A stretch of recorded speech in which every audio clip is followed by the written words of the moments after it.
Okay. Okay. So let me give you the overview about the course. This course has uh, two or three basic aims. Number one is that I want to make you enable so that you can understand the problem, any problem of fluid dynamics and the heat transfer, and then you should be able to extract the important data in terms of the inputs, and also what should be the output from that particular CFD case. And also I will teach you the different techniques for the making geometry. I'm not going for the detailed geometry making like a CAD software, but whatever is available in the inside ANSYS.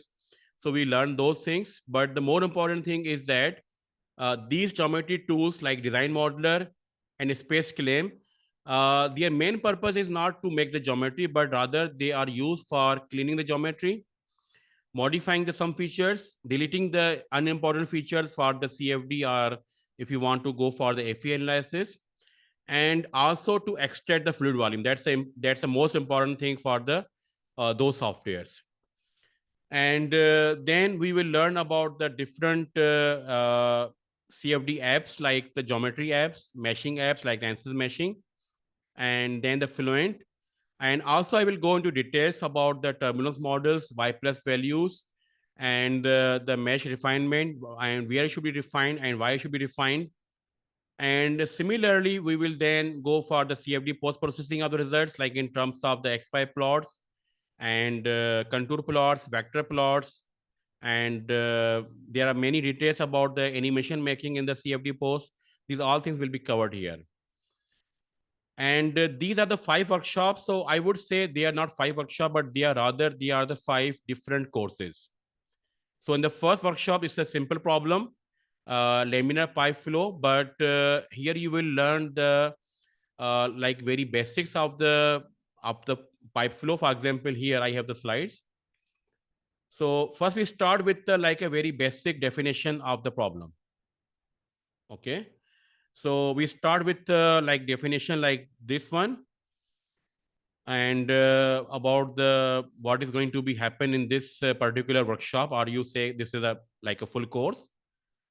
And we start with the only simple statement, and from there on we are going to actually develop our full CFD problem. So either we go for the, if there are some analytical solutions available, then we will search for them from books or from papers. If not, then there's some experimental solution. If not, they are not available, then some numerical solution. And especially I would suggest that there is a NASA website, and on the NASA website you can get the some CFD resources. They are very, very good. Okay. So they are called, they are these they are resources called as a turbulence modeling resources. You can search there. And if anybody is interested for aerodynamics, then I would suggest that you can practice on the DLR F6 model. Okay. So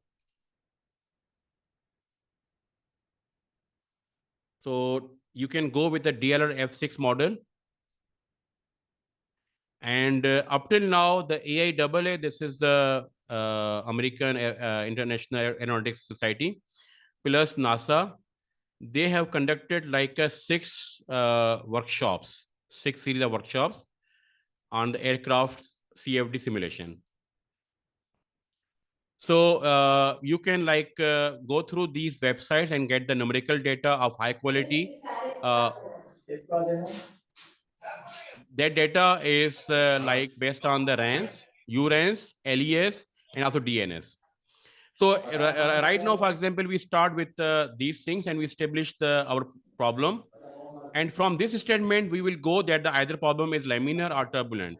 And just to give you idea that the most of the problems, they are the turbulent. In the nature, they are 99% problems are the turbulent, but laminar flows we study for the just for the purpose of the learning. For example, very basic learning on the fluid dynamics, we can go through the flat plate and the pipe flows. Then I have some definition for the Reynolds number, how this is derived. So maybe if important, we can discuss this thing. Otherwise, I will just send you slides and you can see the derivations there. And we will see the laminar flow and turbulent flow, and both for external and internal flows. And then I discussed some flow features of the different flow regimes that you can expect from the experimentally, and definitely those results you should be expecting also from the your CFD. And then I will go through the some theoretical part of the that problem that you should understand what results you should be expecting. And by going through these things, actually you know that the how the mesh should be done and what boundary conditions should be applied and what should be the fluid properties based on the this theoretical background. So from this is mathematical background, I will go through the all the equations, why we have the only pressure gradient in the one direction, not in the other direction, why we only have the velocity gradient in the one direction, not another direction. So from these equations, we will go through all of these theoretical concepts. And also I will let you know how you can find out the, for example, the shear stress on the wall and friction factor, Darcy friction factor, coefficient of friction, and same we will do also from the CFD, and we will compare them. So definitely going through this one, definitely you will also learn the CFD software. That is also integral part of this course. But also I will go through I will be taking the both things side by side, the theoretical analysis and CFD analysis, so that you can understand why we are applying this command and what results are expected from that particular operation in the CFD software. So like we have the pressure drop, and these are some theoretical equations. And for this problem, this is luckily we have this problem, and this problem has the exact solution, and we have the same results, almost close results from the CFD. So this is the like problem statement after going through all the theoretical parts. And please keep this in mind. This length of the cylinder and this diameter is not defined by ourselves arbitrarily. So we have gone through the equations, and based on the entrance length and the fluid developed region, we have developed this length for the particular Reynolds number. And this length will be different for turbulent flow and for laminar flow, and also for the Reynolds number. So this thing is very important to understand, that what should be domain length for the, like for example, this pipe flow, and why it should be like that much. So these things are given there. And then velocity, which is the flow property. These are geometrical properties, flow property, and the fluid properties. So these all are defined based on Reynolds number. So Reynolds number is the most important thing, the most important parameter in the fluid dynamics. So we must understand this parameter very fully. That's why I drive the equation also earlier. And then the geometry making in the design modeler is a space claim. So both software will go side by side. And the meshing, there are different meshing methods, especially we have the sweep, tetrahedron, and the multi-zone meshing element types, and which element type should be selected and why, and in which region we should be having the like a hexahedron or the prism and tetrahedron. And for CFD in the fluid, we should be avoiding the pyramids. I will discuss why we should be avoiding pyramids. And this is the overall workflow of our meshing. And these are the general settings we will be going through, and I will make you understand each and every parameter there. So then we have the different meshings here, and what are the benefits of the tetra and hexa meshing, and what should be applied where and why. Then the recommended for the CFD are these ones, and some background, theoretical background. This is the done in the, not in the course, but done myself. So I can also demonstrate this meshing app, this meshing Excel if needed or required. So sweep meshing is discussed there. Example is here. Then we have the multi-zone meshing is discussed here. Automatic meshing is here. And finally, for our case, which is a pipe flow, this is a sweep meshing, but we will go through the three methods: multi-zone, sweep meshing, and tetrahedron with the patch conforming, and why we are going for these methods, and what is the benefit, and what is the procedure to apply this meshing. And this is the like a centerline velocity on the pipe center. So this is like we have to create on the pipe center, we have to create one line extending from inlet to outlet. So this will give us the idea then the when flow is fully developed. So from here we can see that almost after 10 meters the flow is now fully developed. Okay, based on this formula you will see the theoretically and empirically we have the length is equal to 5 meters. So it means that you should be careful about using the empirical formulas, and the actual data is little varying there, and it's almost 10%, 100% difference in both the empirical formula and the CFD results. And why we have a difference? Because empirical formulas, they are best fit curves. So best fit data is always have the some standard deviation. So depending on different experiments and done by different people, there's some lot of variation there. So you should be careful about using the empirical formulas. And this is a pressure drop. So actually, in the pipe flow, when we know that the pressure drop is linear, but that is only applicable when the flow is fully developed, which is like far for 10 meters. So you can see that after 10 meters, the flow is now linear. But before that, we have the non-linear portion is there. And these theoretical formulas, they don't predict this nonlinear region, so they are only applicable when the flow is fully developed. So either we have to extend or extrapolate to apply this formula, or we have to only apply these formulas and see results in the region which is the fully developed. So similarly, we can plot the velocity profile, theoretical velocity profile by this formula that I will also draw on the Excel, and then we have the profile using the CFD. And here's the one interesting thing I can show you, that we have these three meshes on the same pipe, and multi-zone and sweep meshing, they are hexa meshing, they are giving us the same results. And the maximum velocity will be in the center, and that velocity should be around 2 meters per second. For input velocity of 1 meter per second, or the U average, the U maximum is basically is a twice of the U average. It should be 2. So that velocity we are getting in the center, but tetrahedron meshing, we are getting the 1.8. And you can see the meshing elements are very high in case of tetrahedron mesh, but they are very low. Like they're a factor of 5 between the hexa meshing and the tetra meshing. So this is the problem with the hexa meshing, with the tetra meshing, that because the pipe flow will contain the completely pipe flow is containing like a boundary layer. So that's why tetra meshing in the core region is also not helpful, because we have the inflation layers in the boundary layer, but this region is extending up to the center. Okay, so that's why this hexa tetra meshing is creating problem in this region. And also you can see this region is over here, which is where we have the problem. So tetra meshing cannot be applied in the boundary layer. Okay, so from this part you can understand this thing, and therefore for internal flow where we have the boundary layer effects, so try to avoid the tetra meshing at the all costs. And then we will go through the different problems, like we have the second problem we will tackle is the aerofoil CFD simulation. And for that, we will go through again the basics of the like aerofoil aerodynamics, aerofoil itself. And then we create we will extract the coordinates from the website. We will construct the geometry of the aerofoil. We will construct the domain, and then we will be running the simulation. We will create the mesh. And again, based on the same analysis, the procedure is same. We will go through the Reynolds number, and then we will like getting the geometry. We are going to use some density and viscosity we will calculate, or sometimes we will specify the chord length, density and viscosity, and then we can calculate the velocity from there.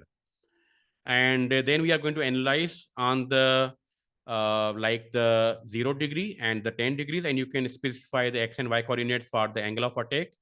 So for 0 degree, this will be 1 and 0, and 10 degrees you can calculate from the calculator. So finally, so we only have the aerofoil Reynolds number 3 millions, and then from that we analyze the data and we get the results like this. So this is input data. And then also I will go through the, like you can see here the reference, which is the theory of wing sections by the Abbott. And this book was written by the Abbott for the NACA. NACA is like a precursor examination for the NASA.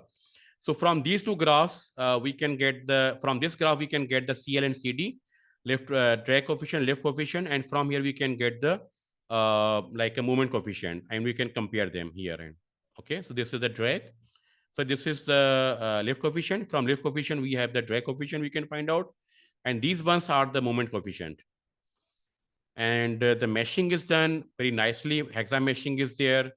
And Y plus values we will discuss here. And also I'm going through the different turbulence models, different dance model, and also transitional model like SST, gamma theta, and KL omega models, like you can see on the this first slide. Okay, and then the third problem is we can take the sequence in this way. This is a 2D Darius turbine. So I will go through the different meshing techniques and which meshing we should be applying. Again, we will go through the input data, output data is expected there, and the theoretical analysis like formulas. We get the data, important data there. We get a time step also. This is a transient problem. So time step is very important. And so you will get the idea how to calculate the time step for these problems. Okay, so like you go in this way. And how to analyze the data. This is the animation for this turbine. And you can see the water shedding is going on in the wake region. And similarly, we have the two more problems. One is the heat exchanger, shell and tube heat exchanger. And again, you will go through the theoretical concepts of the heat exchanger, heat transfer concepts, and you will make the geometry based on these dimensions in the space claim, and then the meshing and the analysis. So we will go through the heat transfer rates and the pressure drops in the heat exchanger, and also we will compare them, different designs and how they are going to be making the heat transfer. And also I will compare these values with the LMTD method, log mean temperature, for the heat exchangers. So you can go through the Senger's book, or two different books are there also in the textbooks are available on the websites. And also I will be sharing the links also at that time. So this is the fourth problem, and last problem is the multi-phase problem, and we will be using the volume of fluid method. This is a very simple geometry, but I will go through the a theoretical analysis of the time it will take to discharge, and then we will take that make the meshing and put these settings there, and then also we will calculate time based on CFD. But thing is that I can give you the idea that I think you must know this thing also, that in the theoretical analysis, when we are using these formulas, these formulas based on the idea, the pressure gradient or the pressure difference is same throughout all the water levels. But actually, when the water level is dropping, the pressure difference will be low because the pressure is generated from the rho GH. So rho is same, G is same, but height is reducing. So pressure will be reducing. So that thing you cannot see from the theoretical analysis, theoretical formulas, which is this one. But this is evident from our CFD analysis that the pressure drop is reducing, and so is the a flow. Now it's slowing down. So actual time to empty the full tank is different than from the theoretical formula, because the CFD is taking care of that pressure drop very nicely. So any questions?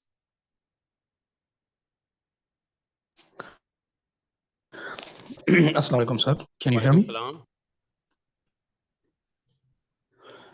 Sir, Amir Kamar here. Welcome. Can you? Okay. Can you hear me, sir? Like my voice is clear? Yes, very much clear. Okay. Thank you so much.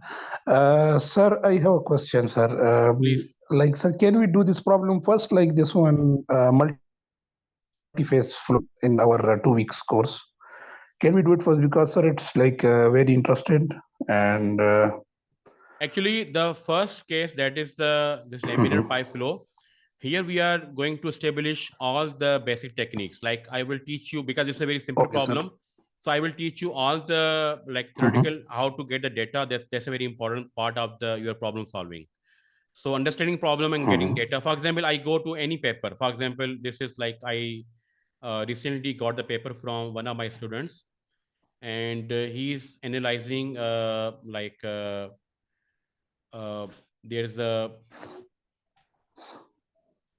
is a I think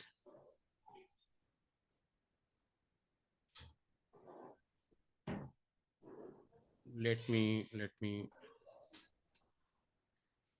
there's some problem that is he's trying sir, can to we solve add some different? Please. Yeah, can we, sir, add some particles, some particles in this, this multi-problem? Can we add some particles into this tank?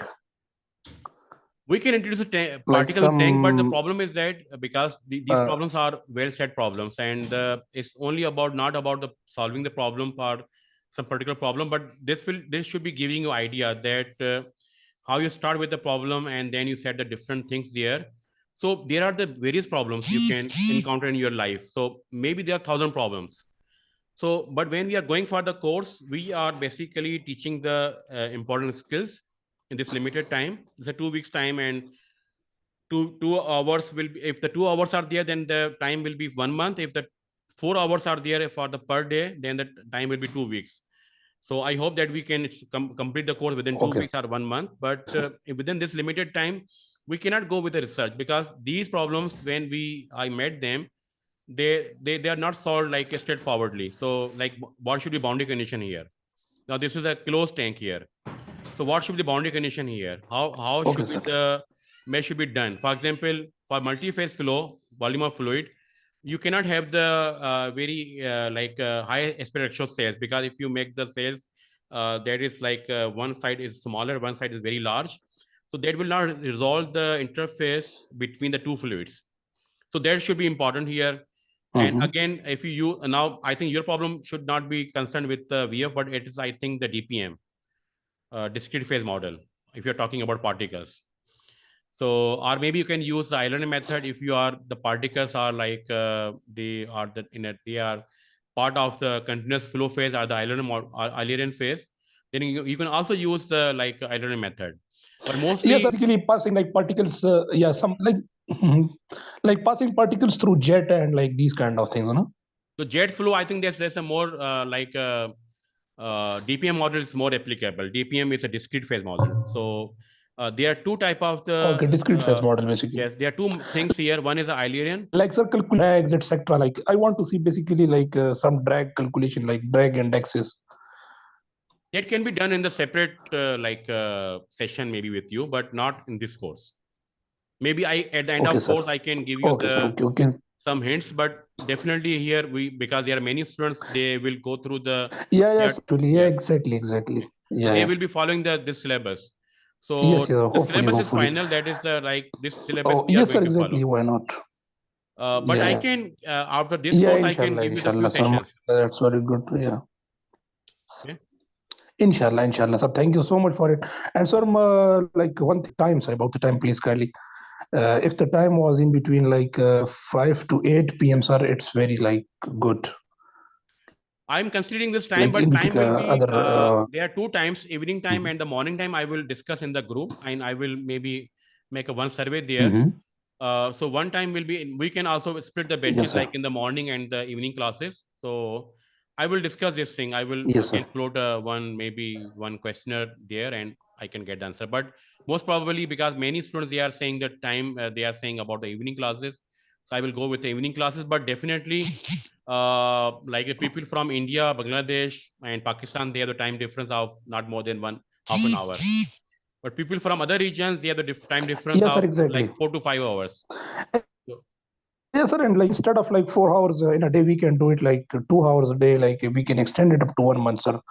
If nobody have any like I will discuss this thing in the genuine group. issue, That's the so purpose of making the like this WhatsApp way group is so that we can mhm. discuss these Okay. things in the group. Okay. Okay, sir. Thank you so much, sir, Thank from you. my side. Thank you so much. Anyone else? Any questions?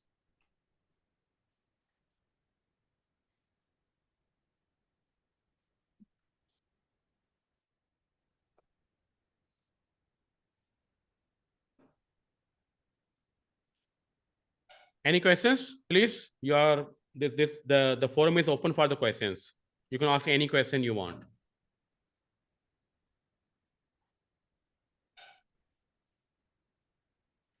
Okay, so no questions. So we will end the now meeting today, and hopefully we are going to start from the Monday, April 15, this course, and I hope that you will learn a lot of Sir, things. Monday, which time, sir? Monday evening time, I will discuss. I will send in the WhatsApp group. So regular check the Yeah, yeah. WhatsApp group. Okay, okay, sir. Okay, okay, Okay, but I'm okay, very much okay, sir. positive about starting the course exactly on the 15th April. Timing will I will convey in the group, because both timings Yes, we sir. have Thank you. seen. So maybe we can skip the morning time. We can only go through the evening time. Maybe like a 2 hours or 2.5 hours like that. Okay. Okay, sir. Okay. Okay, see you Yes, then. sir. Okay. And anything you have the problem, you can ask me personally in the WhatsApp, or you can ask me in the group. Okay, thank you. Thank you. Bye bye. Okay, sir. Allah Hafiz. Thank you. Bye See you then. bye.